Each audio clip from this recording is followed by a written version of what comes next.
Presidente do Senado, Davi Alcolumbre, quer a votação da PEC da reforma da Previdência na próxima quarta-feira.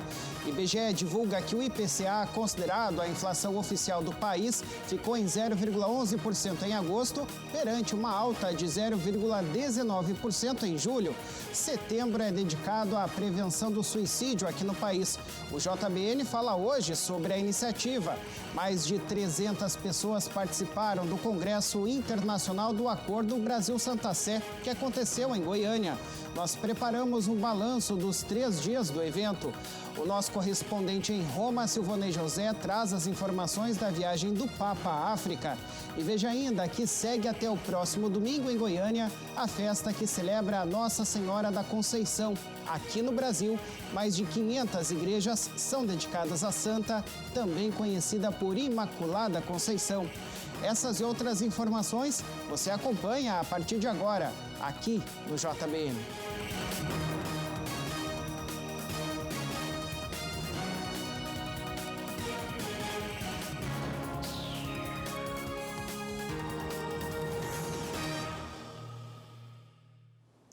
Olá, uma boa noite para você. Hoje é sexta-feira, dia 6 de setembro de 2019.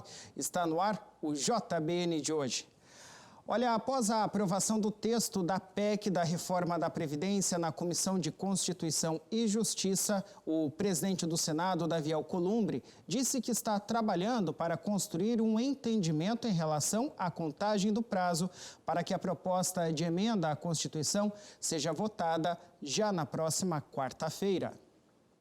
De acordo com Davi Alcolumbre, há divergências em relação ao critério que deve ser usado para contar o prazo previsto no regimento interno do Senado para a discussão em plenário antes da votação. O regimento fala das 5 sessões. Alguns senadores ontem falaram que no regimento diz dias úteis.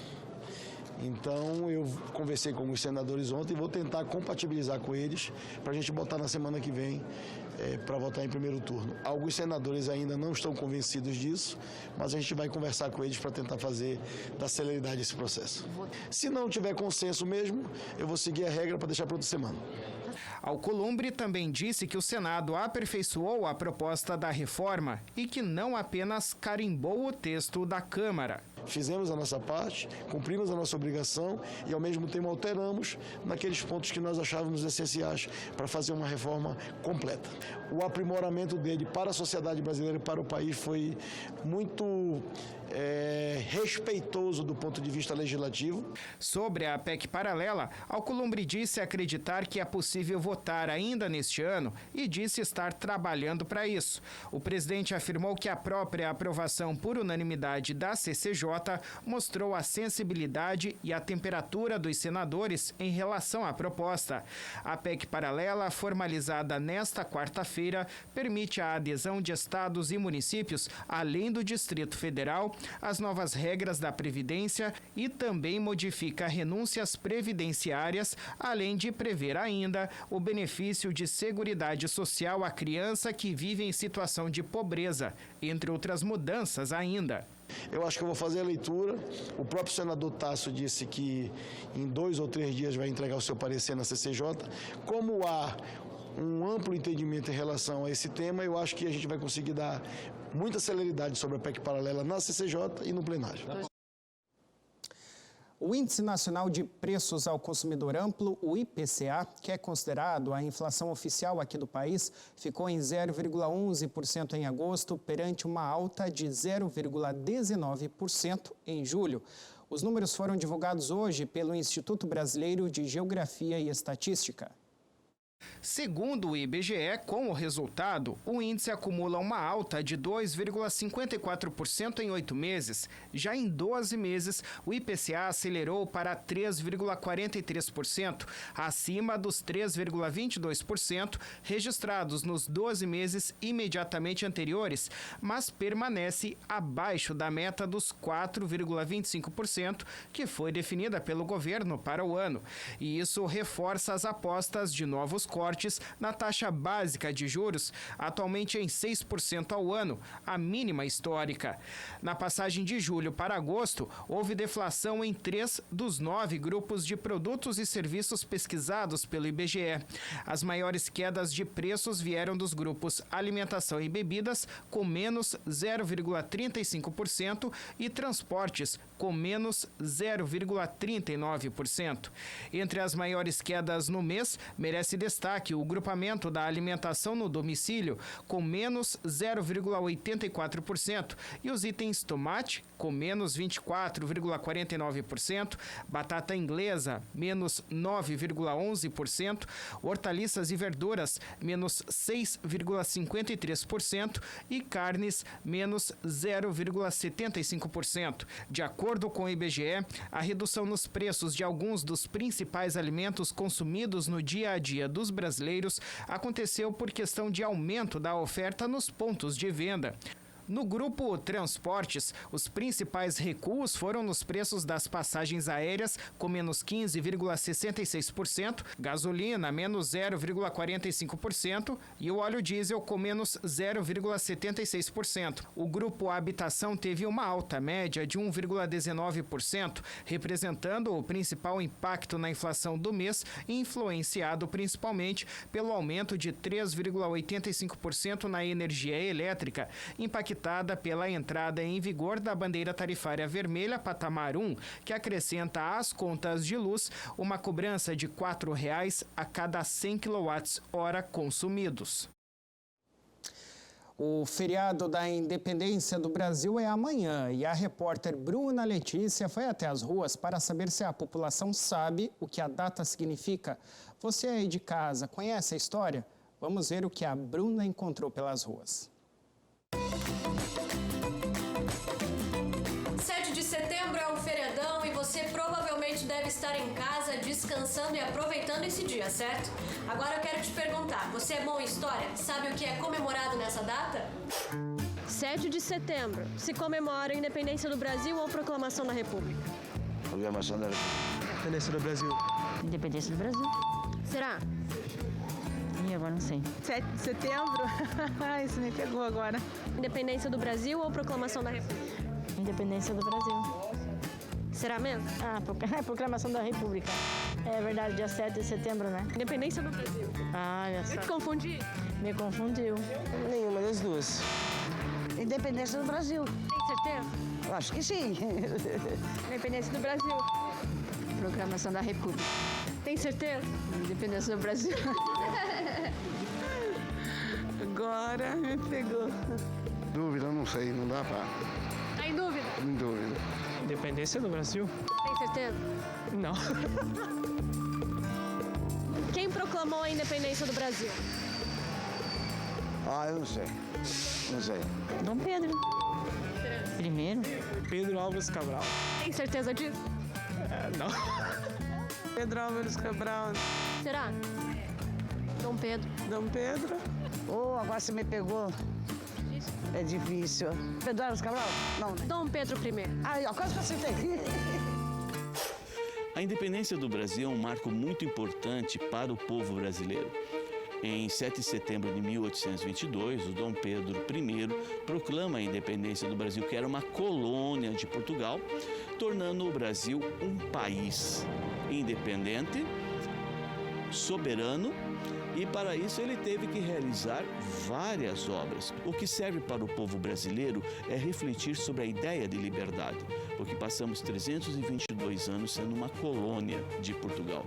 E essa ideia de liberdade tem que estar no fundo de cada brasileiro, reclamando pelos seus direitos, reclamando pelos seus espaços e fazendo-se valer perante a própria nação e o próprio mundo. E aí, acho que já deu para relembrar o que é comemorado nesse dia 7 de setembro, né? Tá aí, reportagem bem humorada da Bruna Letícia, né? Do jeito que ela gosta e a gente também. Que bom, né? Muitas pessoas ali acertaram que é a independência do Brasil. Agora, muita gente também faltou aula de história, né? Boa participação do professor aí também de Paranaguá. Olha, os efeitos do furacão Dorian, que devastou boa parte do norte das Bahamas nesta semana, foram sentidos no sudeste dos Estados Unidos hoje, com fortes ventos e uma chuva torrencial, viu? Os moradores das Carolinas do Norte e do Sul foram os primeiros a sentir a força da tempestade por lá, que chegou ao país na categoria 2, né? Na escala aí que vai até 5.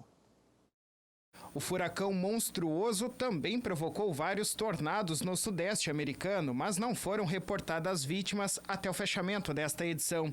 Em Charleston, Carolina do Sul, os fortes ventos derrubaram árvores, semáforos e postes de luz. As ruas estavam desertas e a maioria dos comércios tinham as janelas tapadas.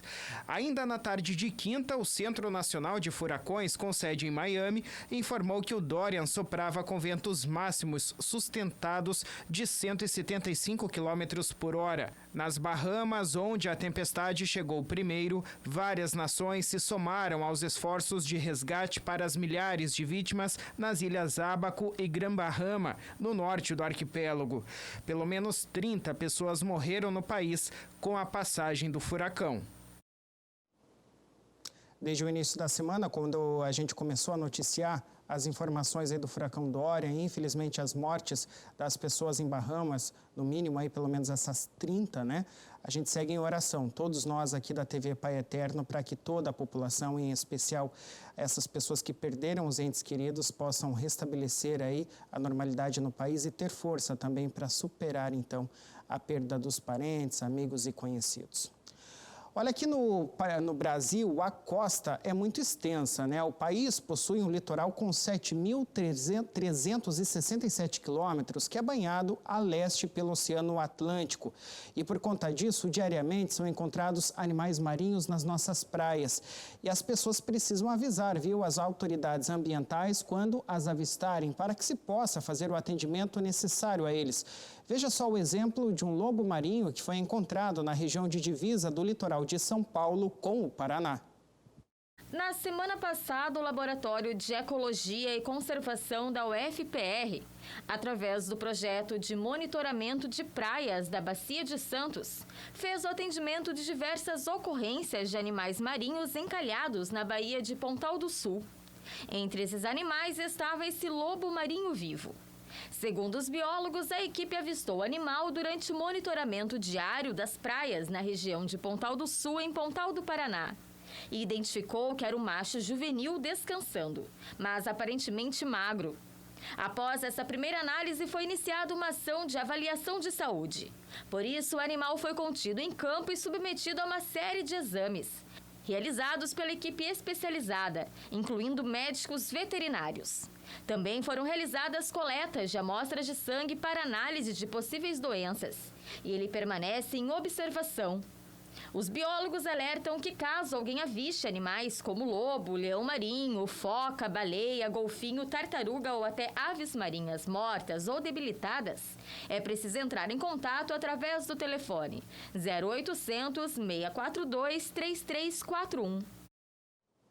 Teve no início da semana também, na região metropolitana de Salvador, na Bahia, uma baleia jubarte, né, com mais de 15 metros, que infelizmente acabou falecendo, por mais que houvesse ali todo o esforço de moradores e biólogos para mantê-la hidratada e também curar os curativos, mas infelizmente ela não resistiu.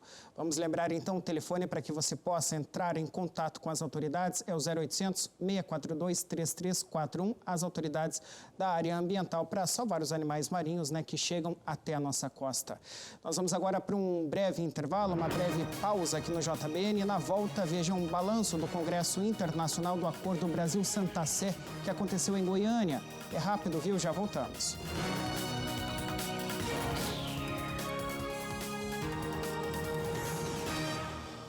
Em 2004, nasceu a Associação Filhos do Pai Eterno, a FIP, e veio com a missão de evangelizar, de espalhar o amor de Deus a todo o Brasil. Nasceu a partir do Santuário Basílica de Trindade para reunir, formar uma grande família de devotos do Divino Pai Eterno. E vive para trabalhar pelo próximo, para a vivência da fé, para mudar a vida das pessoas, se renovando no compromisso de cada um e na prática cristã. E tudo só acontece pelo seu apoio, pela sua doação. Faça parte desta família de amor. Associação Filhos do Pai Eterno. 62 3506 9800.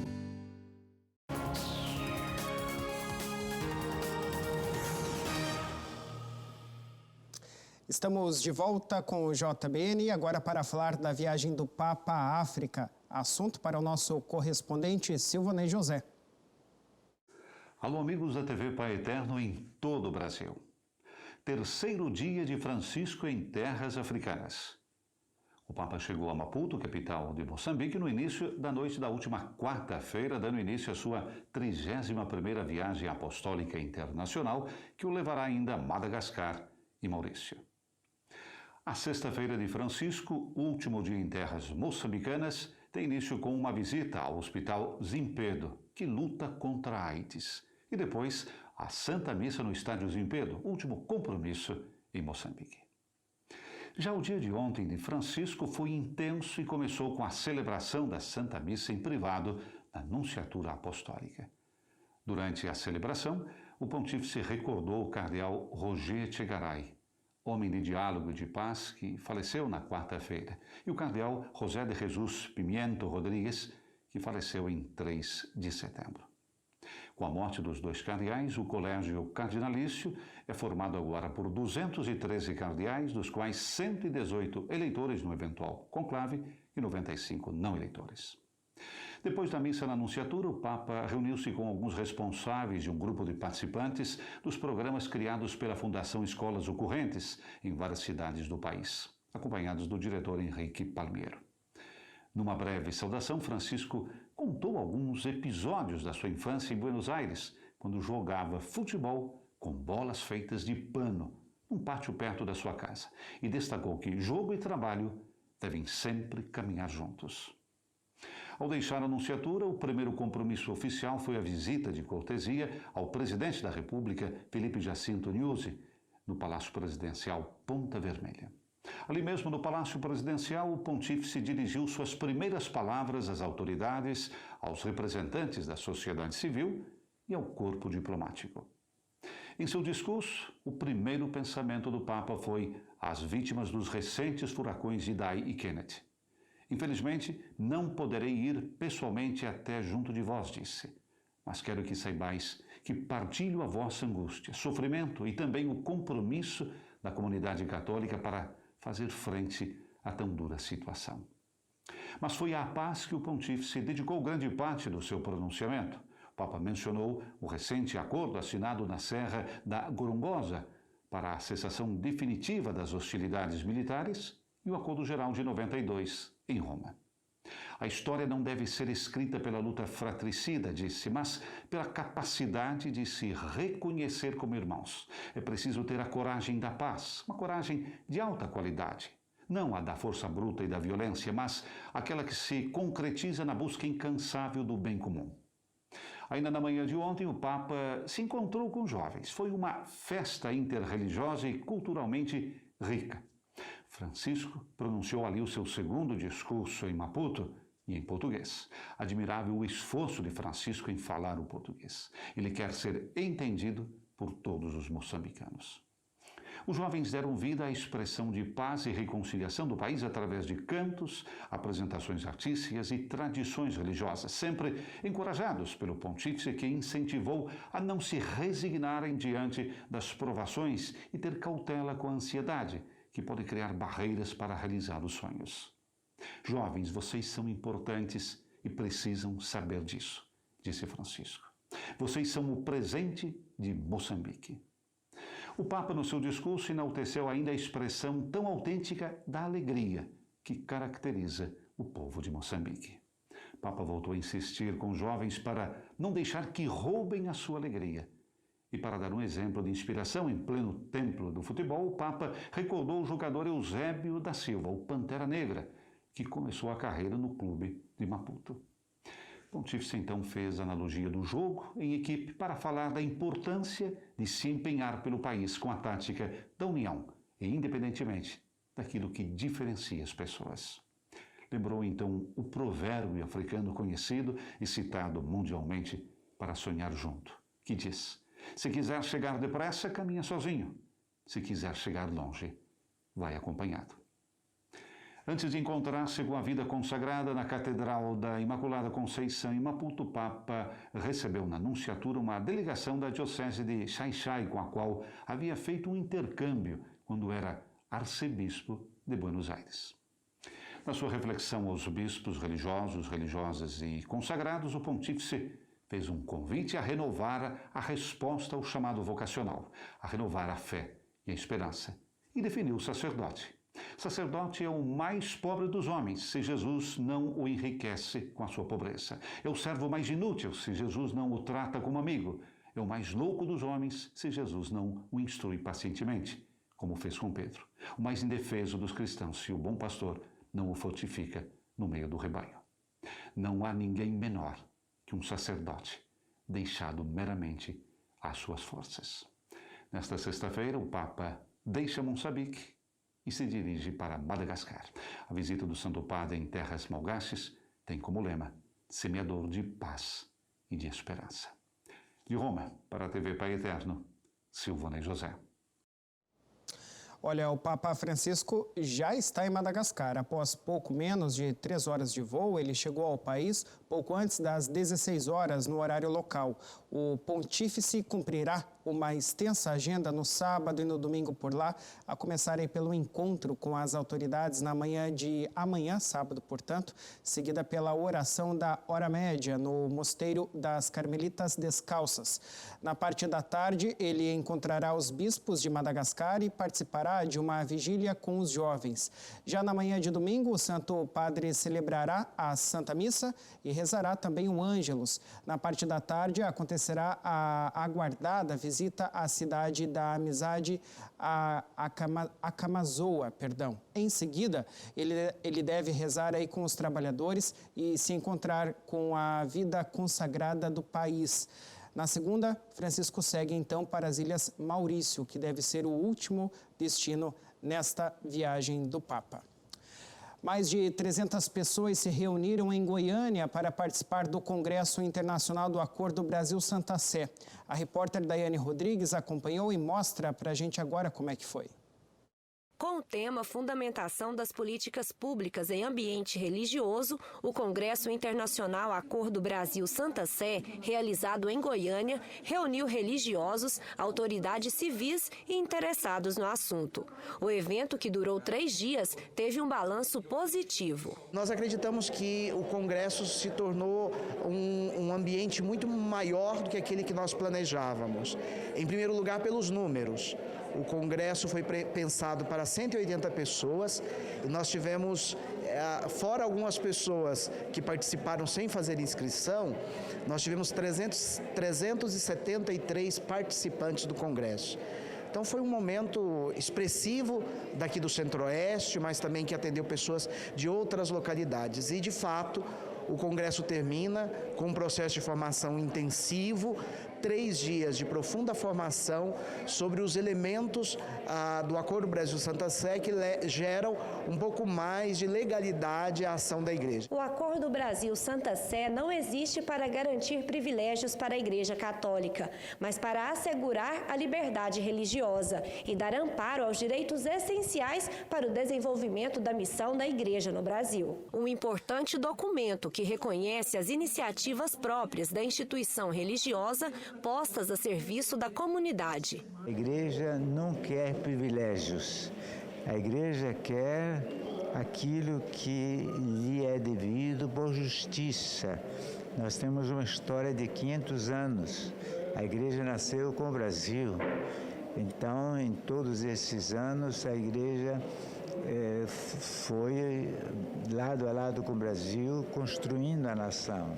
Um dos grandes nomes que esteve presente no Congresso foi o Núncio Apostólico no Brasil, Dom Giovanni Daniello, que destacou a importância do acordo, uma vez que ajuda nas relações diplomáticas e no trabalho da Anunciatura Apostólica. O acordo, depois agora 10 anos da ratífica, continua estas relações frutuosas entre duas entidades e nós estamos certos que isso vai continuar ainda mais, uma vez que o acordo finalmente vai ser implementado. Então isso faz parte do nosso empenho, do nosso compromisso dos dois lados. O acordo aborda diversas questões relacionadas à preservação do patrimônio histórico, artístico e cultural da Igreja, liberdade religiosa, efeitos civis do matrimônio religioso, imunidade fiscal e relações trabalhistas, dentre outras.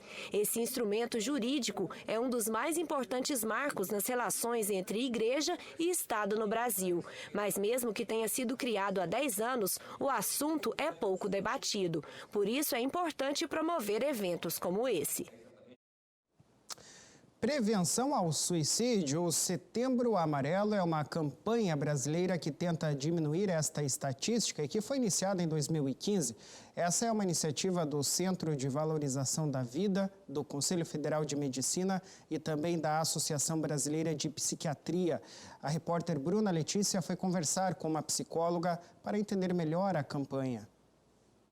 Setembro é o mês de conscientização sobre a importância da prevenção do suicídio.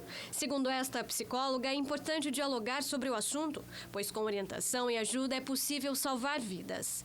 Além disso, o debate sobre o tema faz com que a população e profissionais da saúde reconheçam os sinais de risco e assim auxiliem no tratamento. Prestar atenção para identificar os sinais que possam levar ao suicídio é fundamental. A depressão é um indicativo de alerta. A depressão é algo que vem aumentando, é considerada aí a doença do século, né, o mal do século, e ela é muito sutil, ela chega muito devagarinho, as pessoas não percebem.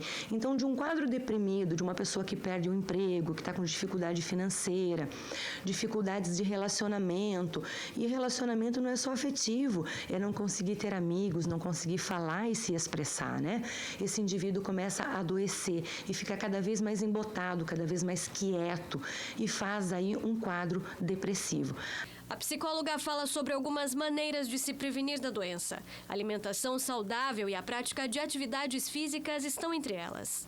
A prevenção da depressão se faz dessa forma, com atividades físicas, alimentação saudável, higiene do sono e conversando, diálogo, né? Não tenho ninguém para conversar aí na família, busca profissional que vai estar te compreendendo. Psicólogos, os psiquiatras estão aptos aí a fazer essa escuta. Como que a família pode ajudar? A família é de fundamental importância nessa fase. É a família que vai identificar que esse indivíduo está doente, porque o indivíduo que está acometido pela depressão, muitas vezes ele não tem força, gente, para levantar e buscar ajuda. Muitas vezes ele não percebe. Já se passaram 2, 3 meses e esse é o período que a gente tem que identificar a depressão. Estar deprimido, uma semana, perdi emprego, reprovei, uma semana eu fico triste, na outra eu começo a reagir. Na depressão não tem essa reação e precisa muitas vezes da família que pegue esse indivíduo pela mão, vem cá, eu te amo e eu vou cuidar de você. Dados mundiais indicam que acontece um suicídio a cada 40 segundos, totalizando cerca de 1 milhão de suicídios ao redor do mundo. Já no Brasil, ocorre um suicídio a cada 45 minutos.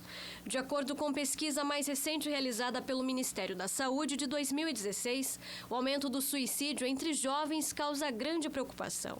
De acordo com a Organização Mundial da Saúde, o suicídio é a 4ª principal causa de morte entre jovens com idade entre 15 e 19 anos. Somente em 2018, o Paraná registrou 225 casos de suicídios nesta faixa etária. Destes jovens, 54 tinham idade entre 15 a 19 anos e 171 entre 20 a 29 anos. A campanha que marca as ações neste ano enfatiza a necessidade de atenção especial com o bem-estar e a saúde mental das crianças e adolescentes. O suicídio hoje, a gente tem visto nas mais diversas formas, enforcamento, por arma de fogo, tem várias formas que vêm ocorrendo, envenenamento, né? Então é bastante comum. A gente precisa falar disso, precisa conversar. Pergunte para o seu filho, você tem vontade de tirar a sua vida? Você já pensou nisso, meu filho? Se pensou, por quê? O que eu posso fazer para te ajudar? Eu estou aqui para te ajudar. O movimento é o contrário, não é brigar e gritar com seus filhos, sai do seu quarto, você está muito preguiçoso. Não, o movimento é outro, gente. É pelo amor que a gente salva as vidas. Em suicídio, de cada 10 casos, 9 seriam evitados. A Semana Estadual de Valorização da Vida e Prevenção do Suicídio foi instituída pela Lei de número 18.871 de 2016, com ênfase para a data de 10 de setembro, Dia Mundial de Prevenção ao Suicídio. Nós vamos fazer mais um intervalo aqui no Jornal e daqui a pouco nós voltamos para falar da festa de Nossa Senhora da Conceição em Goiânia. O Brasil possui mais de 500 igrejas dedicadas ao louvor à santa. Não sai daí não, viu? É rapidinho.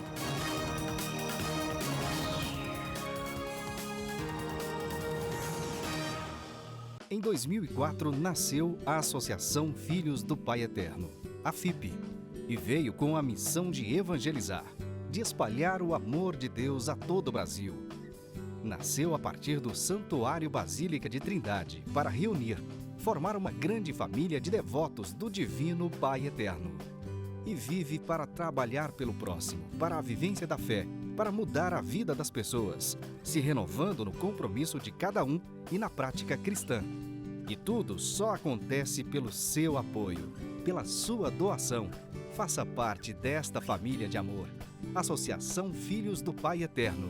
62 3506 9800.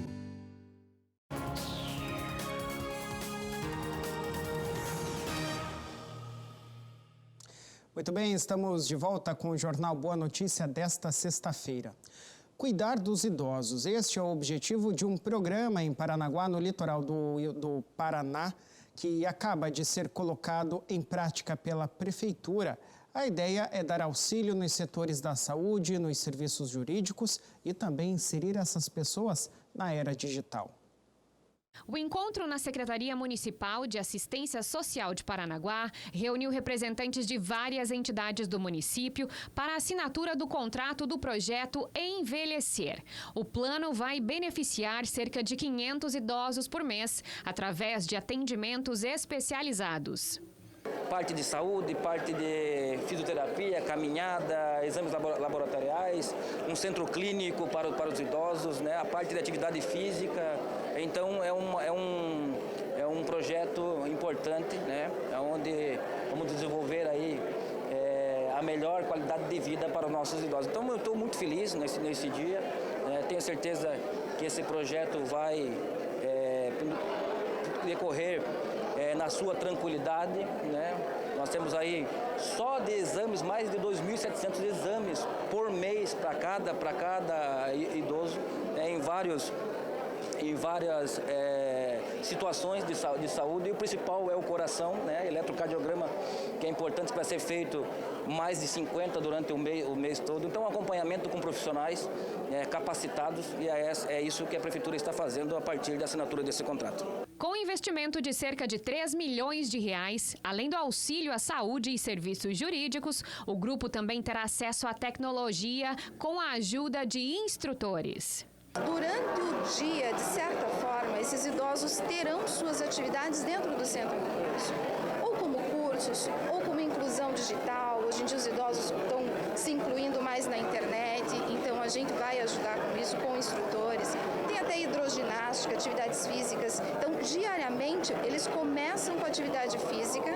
Outra vantagem é que o público, depois de conectados, também poderá fazer agendamento de consultas pelo uso de um aplicativo. Vai ter um aplicativo onde ele pode acessar e com isso ele já se programar sua consulta. Vai ser muito legal. E o serviço de convivência, né, que é muito importante para o idoso. Tá aí, boa iniciativa, né?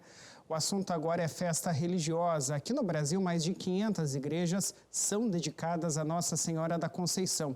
E uma delas está na capital goiana, que esta semana celebra a festa em louvor à Santa, também conhecida como Imaculada Conceição.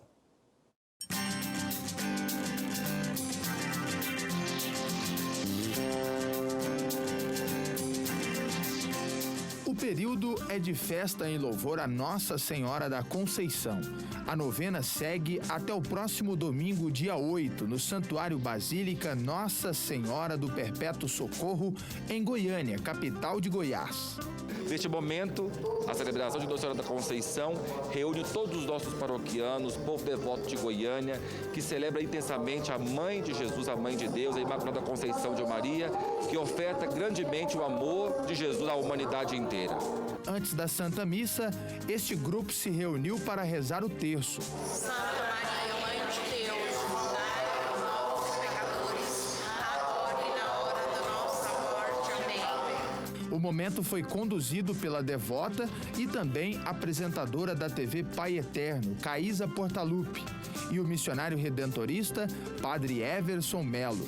Uma forma de preparar a comunidade para a celebração da novena festiva. Isso aqui é muito importante porque representa, a gente demonstra a fé que a gente tem. É uma oportunidade de a gente mostrar que a gente é devota, que a gente participa e que a gente recebe, além de receber muitas graças, a gente agradece, vem mais para agradecer, não para pedir, né? Então, assim, eu fico muito feliz aqui dentro, me sinto muito bem aqui dentro da matriz. Campinas é o bairro mais antigo de Goiânia. Aqui, o trabalho de evangelização do santuário é reconhecido por pessoas que viveram a história, como o prefeito da cidade. Goiânia deve muito a esta comunidade. Primeiro, porque Campinas era uma cidade importante, com 112 anos, sede dos redentoristas, sede do Colégio Santa Clara, abriu mão de tudo para se tornar um bairro da nova capital. De forma que Goiânia, ela deve muito aqui a essa comunidade. Daí, sempre que eu tive a oportunidade, fosse como prefeito, como governador, de fazer com que Goiás volte as suas atenções para este bairro, porque ele não apenas simboliza, mas ele representa a importância que Goiás alcança hoje pela sua ação no passado. A jovem Maria nos ensina a dizer: eis aqui os servos do Senhor. Esse é o tema central da festa deste ano. Uma mensagem muito clara para todos os fiéis, principalmente para aqueles responsáveis pelo presente e o futuro da igreja. Maria, uma jovem que assumiu na sua adolescência uma missão tão grandiosa, revelar Jesus Cristo à humanidade. Cada um dos jovens é chamado à mesma proposta, ao mesmo caminho, revelar Jesus na intimidade da igreja. A igreja chama os jovens para que a igreja seja jovem. Para que a igreja seja jovem, precisa que o jovem seja igreja. Este é o convite do Papa, é o convite da igreja do mundo, e nós queremos, com este temário, chegar ao coração dos nossos jovens. Portanto, toda a liturgia foi montada pelos jovens. O coral, os cantos, as leituras, toda a preparação aconteceu pela mão desses jovens. É um momento de chamar a atenção deles sobre essa responsabilidade para com a igreja e o futuro dela, porque o futuro da igreja está na mão desses jovens. Eu sou catequista, eu cresci aqui na Matriz de Campinas, e o jovem tem um papel fundamental de trazer para a igreja essa alegria, esse carisma. Também o jovem ele é o futuro da nossa igreja, então é bom sempre a gente conservar, a gente trazer para a igreja o jovem. Após o encerramento da missa, presidida pelo reitor da Basílica, Padre Marco Aurélio, todos puderam apreciar a apresentação da Orquestra e Coro Sinfônico de Goiânia.